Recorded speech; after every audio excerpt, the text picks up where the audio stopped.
আসসালামু আলাইকুম guys, dragon মামুনি চলে এলো একটি ভিডিও নিয়ে। গাইস, এই গাছটা দেখে মনে পড়ছে বেশ কিছুদিন আগে আমি ইউটিউবে দিয়েছিলাম এই আম গাছটি। সেই আমগুলো ছোট ছোট ছিল, এখন দেখুন গাইস আমগুলো কত বড় হয়ে গেছে। কিছু ঝরে গেছে, কিছু আছে। এই ছোট্ট একটি কলম করা গাছে কি পরিমাণে আম ধরেছে, শুধু থোকায় থোকায়। দেখুন গাইস, আপনাদেরকে না দেখিয়ে আমি থাকতে পারি?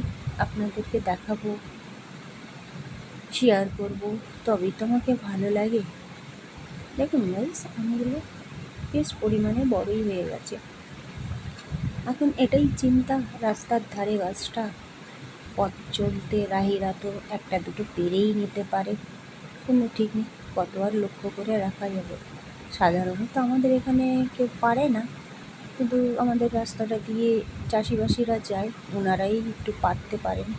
তাছাড়া আমাদের বাড়ির আশপাশে ছোট বাচ্চারা ছাড়া কেউ পারবে না। গাইস দেখতে পাচ্ছেন, এই দেখুন কি পরিমাণে আম ধরেছে ছোট্ট একটি গাছে। থোকায় থোকায় একটি একটি দেখতেও বেশ লাগছে, তাই না গাইস? টাটা।